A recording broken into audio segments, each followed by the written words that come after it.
Harga bensin di Wamena dan sekitar Pegunungan Tengah sama seperti yang kita nikmati di Jawa. Bayangkan di Jawa kalau naik 500 perak saja demonya 4 bulan. Di sini naik 1000 perak saja demonya sampai 6 bulan. Saudara-saudara kita yang di Wamena, yang di Pegunungan Tengah, harga 60.000 diem bertahun-tahun.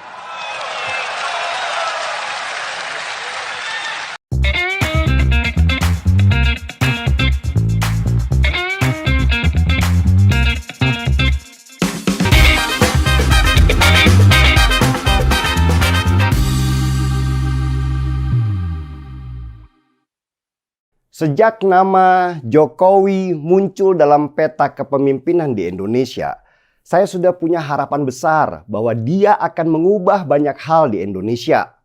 Apalagi pasca kepemimpinan SBY 10 tahun, di mana kita itu nggak bergerak kemana-mana. Radikalisme meningkat pesat, negara tak berdaya, korupsi di mana-mana, dan jutaan orang banyak berharap terjadi perubahan besar di Indonesia yang bisa membuat kita semua menegakkan kepala. Jokowi menang di 2014. Anak desa itu jadi pemimpin negara dengan semua kelemahannya. Awal Jokowi memimpin, dia terlihat gamang dan seperti tidak tahu apa yang harus dia lakukan. Mereka-mereka yang dulu punya harapan kepadanya berubah menjadi orang yang ragu kalau Jokowi bisa memegang tanggung jawab besar di dalam mengelola negara ini. Jokowi bahkan sempat hilang beberapa hari karena bingung apa yang harus dia lakukan ketika itu. Dan saya mencatat semua itu dalam tulisan-tulisan saya di media sosial bahwa orang yang kita pilih menjadi presiden perlu banyak support, bukan malah melecehkannya, bukan malah meragukannya.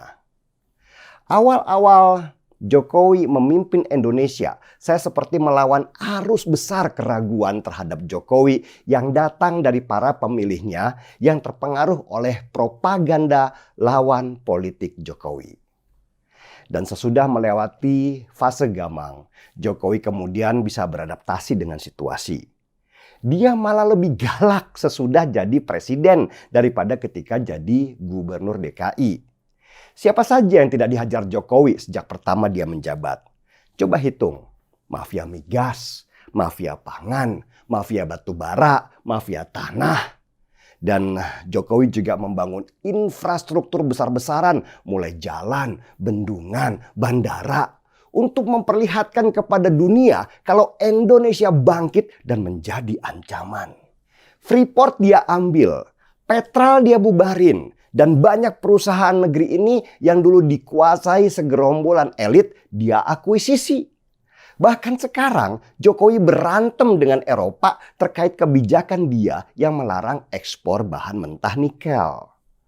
Bukannya takut, Jokowi malah punya rencana melarang ekspor bahan mentah untuk produk-produk sumber daya alam lainnya.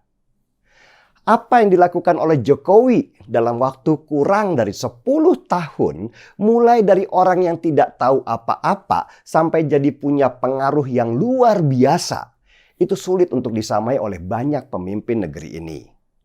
Bahkan tingkat kesukaan orang pada Jokowi menurut hasil survei itu mencapai hampir 80%. Ini sejarah, angka yang belum pernah didapatkan oleh para pemimpin-pemimpin Indonesia sebelumnya. Tetapi konstitusi tetaplah konstitusi. Meski kita setengah mati mencintai Jokowi, batasan konstitusi bahwa presiden hanya menjabat selama 2 periode, itu harus kita hormati.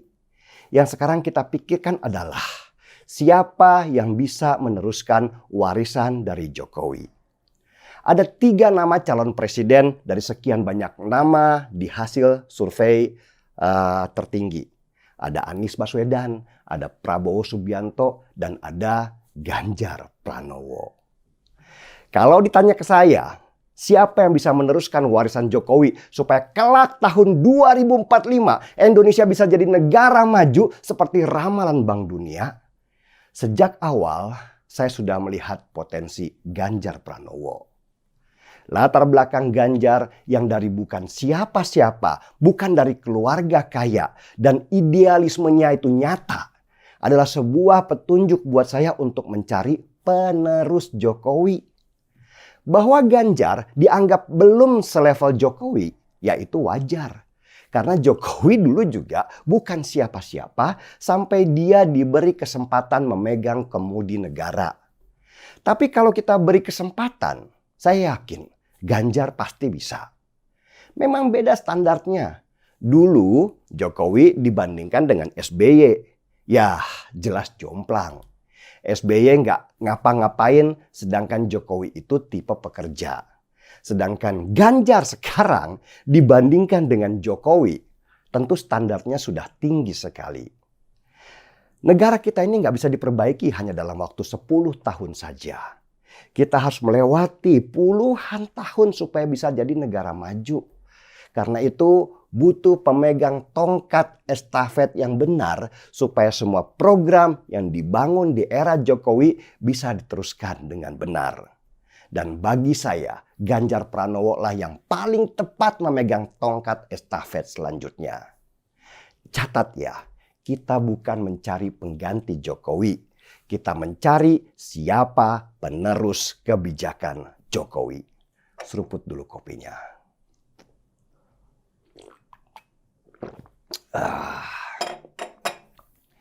Markibong, mari kita bongkar semua. Saya Denny Sregar, kita di acara Timeline.